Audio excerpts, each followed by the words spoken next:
இப்ப வந்துட்டு இந்த மாதிரி ஆட்கள தானே தேர்ந்தெடுக்கிறாங்க. அப்ப இவங்களுக்கு இதுதானே அவங்க தகுதின்னு சொல்றாங்க பாருங்க. என்ன தகுதி இருக்குது இவங்க இப்படி வரணும்னா, இதெல்லாம் தகுதி. கொலை பண்ணியிருக்கணும், நாட்டை கொள்ளை அடித்திருக்கணும். பாருங்க இப்ப ஒண்ணுமில்ல இந்த தர்மஸ்தாலால அவன் ஒரு எம்பி. அந்த எம்பி அதுவும் இல்லாம ஒரு கோயில் நிர்வாகத்தை 800 வருஷமா ஏதோ அவங்க குடும்பம் நடத்திட்டு இருக்குன்னு பேசுறாங்க. இது எவ்வளவுக்கு உண்மை போய் இருக்கோ தெரியாது. அப்ப யாருன்னா ஒருத்தராவது பேசுறானா கிடையாது. அப்ப வந்து இந்த மாதிரி அவங்க தான் தகுதி இருக்கவர்கள். இப்போ வந்து எல்லாரும் அண்ணாமலை, அண்ணாமலை ஐபிஎஸ். என்ன அண்ணாமலை ஐபிஎஸ்? ஒரு பக்கம் ஒருத்தன் சொல்றான் அவனுக்கு 2 பொண்டாட்டி இருக்கு. ஒருத்தன் சொல்றான் 10,000, 20,000 கோடி சம்பாதிச்சிட்டான்னு சொல்லிட்டு. இது வந்து அவங்க கட்சிக்காரங்களே சொல்றாங்க. அப்ப வந்து எந்த திமிர்ல அவன் பேசுறான்? அந்த பணம் திமிர் தான். அந்த பணம் சம்பாதிச்ச திமிர்ல அந்த ஆள் பேசுது. இப்போ நீங்களும் நானும் அவனாட்ட பணம் செலவு பண்ண முடியுமா அரசியல்ல? பண்ண முடியாது. இல்லையா?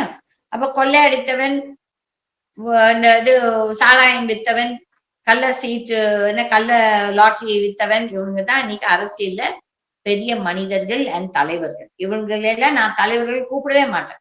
அதனால என் மாதிரி ஆட்கள்லாம் இதுல வந்து சர்வைவ் ஆகுறது ரொம்ப கஷ்டம். மக்கள் நம்மள தேர்ந்தெடுப்பாங்களா? தேர்ந்தெடுக்க மாட்டார்கள். அவங்களுக்கும் நல்லவங்க தேவை இல்ல. அவங்களுக்கும் இந்த மாதிரி புள்ள மாரி, குள்ள மாரி பண்றவங்க தான் தேவை.